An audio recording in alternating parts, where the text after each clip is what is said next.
Hello everyone, it's a beautiful day in Lafayette, Indiana, and I've had a 11-mile bike ride this morning. It was so much fun. And before that, I made a homemade apple pie. I don't know where I get all my energy. I just keep pushing myself.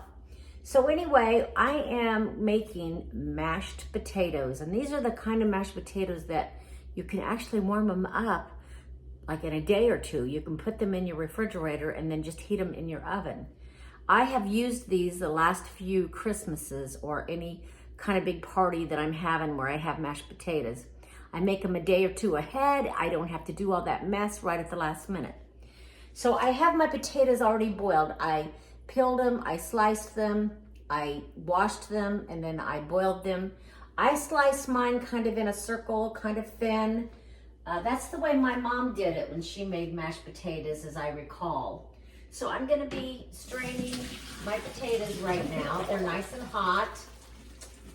I'm gonna let them, drain a little bit. I don't want a lot of water in my mashed potatoes. Now, in the meantime, I'm gonna put something in that you might be surprised about. I'm putting in a 8-ounce block of cream cheese. I should have had this open, but oh well, it's okay, I can talk. I like to talk. You've noticed that, I'm sure. So we're gonna put cream cheese in here, and I think that kind of helps to keep it really creamy, and when it's warmed up, it's still real smooth and creamy, and it's just really yummy, and you would never know it's in here unless someone told you. And I'm not telling my brother. That's who I'm making these for, because he's kind of picky. And he might just think, I'm not eating those mashed potatoes if I know they've got cream cheese in there. So I'll tell him tonight after I've made them what I did. I'm gonna ask him how he liked them. And after he says they were yummy, I'll tell him. So my cream cheese has been getting a little bit soft so that it will melt easily in there. So my potatoes are nice and hot, and I've let them drain a minute. I'm gonna shake them good so they get all that moisture. Okay, I'm gonna pour those in here, try not to make too big of a mess. Here we go. Try not to lose too many on the counter, you know what I mean? I'll fix the camera in just a minute to make sure you can see everything. So here we go. These are gonna be yummy mashed potatoes. They're gonna go along with my fried chicken and my green beans. I did a cooking show on my green beans last night. They're ready. All I got to do is heat them up. Okay, here we go. We've got them in the mixer. It takes 1.5 sticks of unsalted butter. And so I am going to go ahead and maybe put this in the microwave for a minute. Let it kind of help it melt so I don't have to expect the hot potatoes to melt it, but you could do just the hot potatoes. And I'm gonna save some of this butter to put it on the top when I'm ready to put everything in the container. I'm gonna just put some of this in here. Okay, so I'm gonna melt this really quick. I don't usually use the microwave, but it'll probably be a little bit quicker. Okay. So we've got the cream cheese under there getting kind of softer. And this is going to take my teaspoons, they're in here. It's going to take some salt. And I need about 1/2 teaspoon of salt. There we go. I want to make sure I get just 1/2 teaspoon. I need, if somebody wants to buy me anything, get me some teaspoons that I can actually read. I have a heck of a time reading these things. They're kind of, I think they just kind of faded away, if you know what I mean. Okay, so there's the salt. Takes 1/2 teaspoon of pepper. Here's my 1/2 teaspoon of pepper going in. Takes 1/2 and 1/2, and it takes 1/2 cup of 1/2 and 1/2. And I just happen to have 1/2 and 1/2. Go figure. I didn't know if I had any. I was going to use some whole milk, and then when I got to digging around in my refrigerator, there was the 1/2 and 1/2, and I thought, wow, how great. My girlfriend Connie always says, how do you have all these ingredients to do all this cooking? Well, folks, I'm kind of a foodie. So I'm putting most of that in there. I'll grab my butter. It may not be completely melted, but if it's not, I'm just gonna pour it in as it is because it'll finish melting in here because of the potatoes being so hot. So I'm pouring in the butter, lots of butter. Okay, I'm gonna put this down and I'm going to start slowly so the potatoes don't get flung out. I'm gonna put some more of my half and half in. So I'm now mixing my potatoes in my mixer. I love this mixer. It does the job. Once they starts, I can go a little bit faster. And I've made this before many times, and sometimes it just seems like, I don't know if it's the weather or what, ends up needing a little bit more moisture, a little bit more half and half or milk or whatever you're using. If you don't have half and half, you can use milk. I would recommend whole milk if you wanted to use milk. But it's looking pretty good. I think that and you don't want to beat it to death, actually. You just want to get it so it's kind of creamy and smooth. I'm going to taste this. See how it tastes. Make sure I have enough seasonings and things in there. It's still a little lumpy, so I'm going to beat it a little bit more, but I just want to see how it tastes. Okay. See how this tastes here. A little hot, not too bad.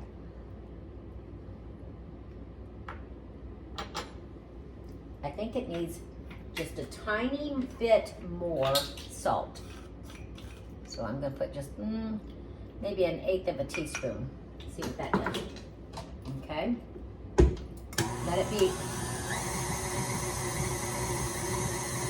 So my brother, Mike, and my nephew, Alex, his son, they love, and when I say love, I mean really love mashed potatoes. When we have our family get together, which there was 5 of us kids, of course Gary has passed, but we still have his family, Brenda and her 2 boys and then their kids.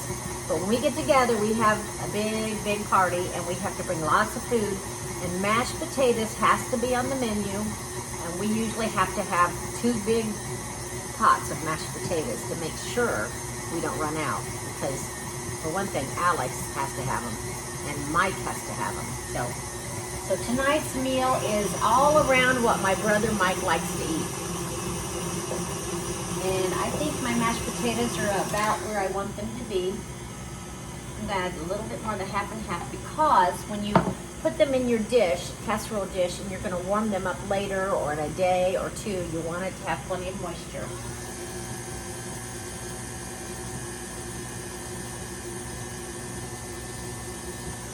Okay, I think that's perfect.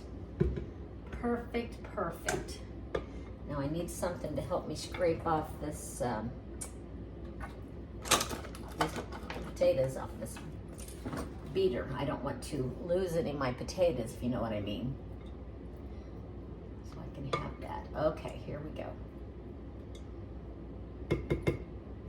I'm getting the potatoes off the beater. Then I'm gonna take a little taste and make sure that it's okay still. I mean, it was a little too not salty enough a minute ago. Mashed potatoes. That's plenty of salt. You can't even tell it's got the cream cheese in there. Now I'm gonna take a minute and I'm gonna pour these into my baking dish and put a little butter on top and let you see the final product.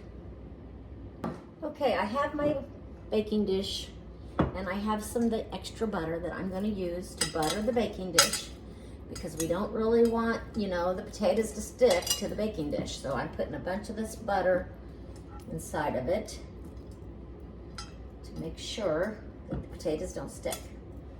And I love this dish. I think it's very pretty. I think I got it at Walmart, and I think it's a Pioneer Woman thing. But anyway, I do watch Pioneer Woman, and I watch all the cooking shows whenever I get a chance. Hopefully I can do it. I always try on the weekends, especially if they have a new one. Let me get a rubber spatula.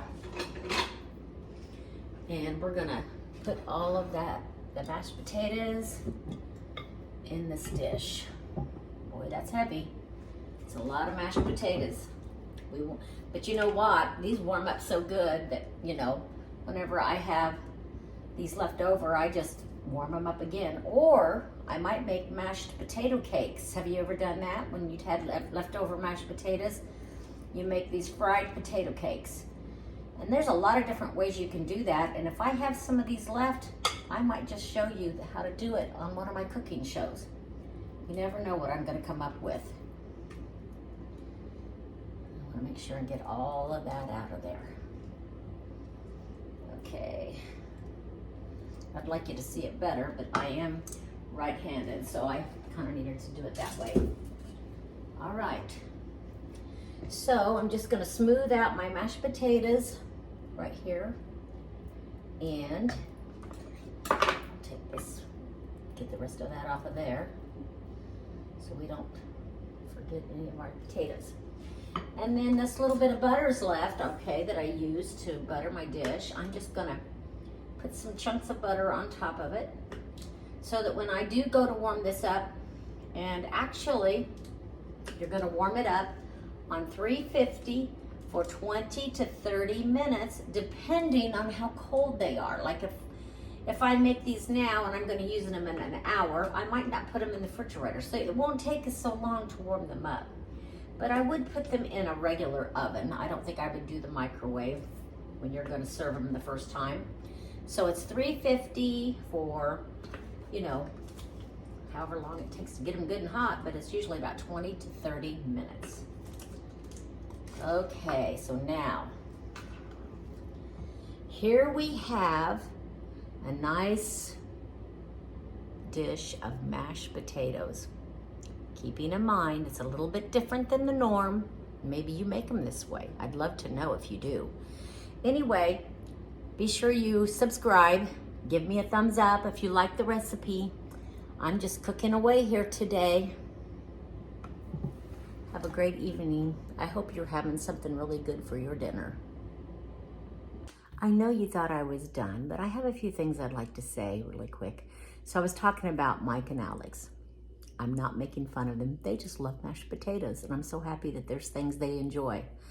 But they're such great people too. That Alex, you know, he is raising his daughter, and I think she's 7 or 8 now. Her name's Luna, and she is an adorable girl. And he is doing this, he's raising this little girl by himself. And of course, he has some help, I think, sometimes from his dad and Linda. And I just want to give him kudos, because Alex has been sick, but he's pretty healthy now. He's doing great, and Luna's going to school and doing great. And I'm really proud of them, and I just wanted to throw that in there. And of course, thank you to my brother, Mike, Ingram Michael, who helps me with so many things. My car sometimes, my microwave, my shed. I've had to have new batteries for my car, and he's put them in like twice. He advises me a lot, and so I appreciate him. And I'm also appreciating John Engel tonight. He's my very good friend. It's like a brother. I'm gonna tear up because I'm so happy that I have them as my friends. But anyway, John has helped me in more ways that I can even list. I can't even list it. So thank you so much, Mike, and I love you, Alex, and thanks, John.